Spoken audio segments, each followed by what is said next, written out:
Assalamualaikum warahmatullahi wabarakatuh. Perkenalkan, nama saya Anissa Nur Fatimah dari Fakultas Tarbiyah Prodi Pendidikan Agama Islam 2C, Institut Agama Islam Nahdlatul Ulama Kebumen. Video ini saya buat untuk memenuhi mata kuliah Ilmu Pendidikan Islam yang diampu oleh beliau, Bapak Haji Agus Salim Hamidi MPDI. Video ini berisi mengenai ulasan artikel dengan tema atau judul Evaluasi Full Day School terhadap eksistensi madrasah diniyah, yang ditulis oleh Rois Lutfi dan diambil dari sebuah jurnal, yaitu Jurnal Studi Manajemen Pendidikan Islam dan Studi Sosial. Sebelum kita membahas isi artikel ini lebih lanjut, kita perlu mengetahui apa sih itu evaluasi. Evaluasi itu merupakan suatu kegiatan untuk mengukur tingkat kinerja suatu kebijakan. Evaluasi kebijakan digunakan untuk mengukur tingkat keberhasilan dan kegagalan dari suatu kebijakan publik. Dasar dari pemerintah mengeluarkan kebijakan ini sesuai dengan Kemendikbud dalam program Nawacita Presiden Republik Indonesia, yaitu konsep kurikulum pendidikan nasional dengan mengedepankan pendidikan karakter, yaitu untuk menumbuhkan karakter siswa agar dapat berpikir kreatif, inovatif, kritis, mampu berkomunikasi, dan berkolaborasi dalam persaingan di abad ke-21 ini. Tujuannya tidak lain untuk memperkuat pendidikan karakter melalui kegiatan intrakurikuler, kokurikuler, dan ekstrakurikuler. Intrakurikuler itu merupakan pembelajaran sesuai mata pelajaran yang tercantum dalam kurikulum masing-masing jenjang pendidikan.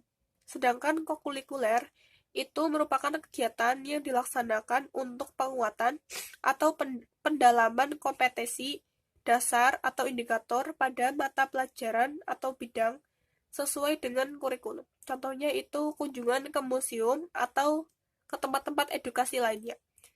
Selanjutnya itu ekstrakurikuler. Kita tahu dan tidak asing dengan kalimat ini, yaitu kegiatan di bawah bimbingan dan pengawasan sekolah yang bertujuannya untuk mengembangkan potensi, bakat, minat, kemampuan, kepribadian, kerjasama, dan kemandirian siswa. Contohnya itu seperti kegiatan paskibra, kelompok ilmiah remaja, klub basket, dan kegiatan keagamaan. Dari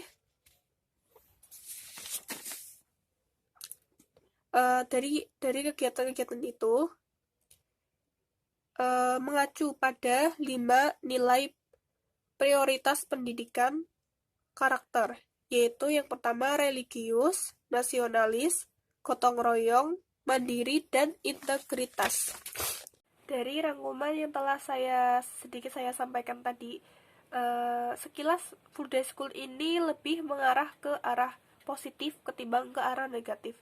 Tapi mengapa kebijakan ini tuh perlu adanya evaluasi? Saya akan membacakan sedikit berita yang terdapat dalam artikel ini. Pengelola Pondok Pesantren Al-Hikmah Lampung, Mu'alim, yang juga menyelenggarakan TPA, mengatakan selama ini siswanya ada 20 orang. Sepekan ini tidak ada satupun yang datang ke musola. Ternyata setelah ditelusuri, SD negeri tempat anak itu sekolah menerapkan sekolah 5 hari. Menurut dia, anak-anak pulang jam 15.00 dan tidak memungkinkan untuk bisa ikut TPA lagi. Padahal pendidikan TPA di tempatnya tidak hanya baca Al-Quran saja, tetapi juga materi tajwid dan fikih.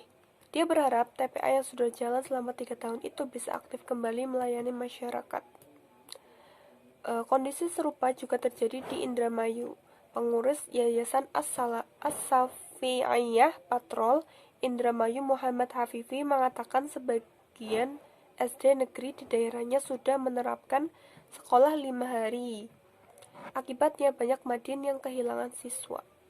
Dapat dipahami akar dari masalah ini, yaitu dikarenakan kebijakan FDS ini. Di sejumlah daerah itu banyak madrasah diniyah atau madin yang kehilangan siswa. Karena itu, perlu bagi para evaluator untuk menanggapi hal ini dan menjawab respon dari publik. Sehingga hasilnya adalah adanya revisi kebijakan yang dapat meminimalisir masalah yang terjadi dalam full day school atau bahkan penghapusan kebijakan full day school. Itu saja yang dapat saya sampaikan dari artikel ini. Menurut saya metode yang digunakan penulis adalah metode studi kasus, yaitu metode memperoleh data yang dibutuhkan lewat berbagai cara. Kemudian data yang diperoleh akan diolah dan dianalisis dengan baik secara manual maupun dengan perangkat lunak.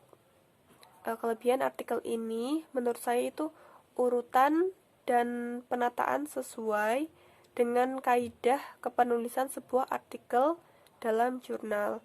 Yang kedua itu isi abstraknya sudah mencakup seluruh atau inti dari jurnal. Yang ketiga, terdapat berita yang meyakinkan bahwa perlu adanya evaluasi kebijakan. Sedangkan kekurangan menurut saya itu yang pertama, seluruhnya sesuai dalam kaidah keputusan, tetapi untuk memberi ulasan bagi para pemula seperti saya masih sangat membingungkan karena tidak adanya tujuan masalah yang tertera jelas serta lingkup penelitian kurang dijelaskan.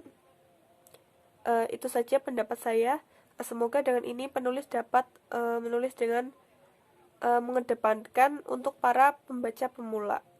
Sekian video saya. Kurang lebihnya mohon maaf, atau karena banyak jeda di video ini dikarenakan saya masih kurang sehat dan masih sulit membuat video seperti ini. Terima kasih.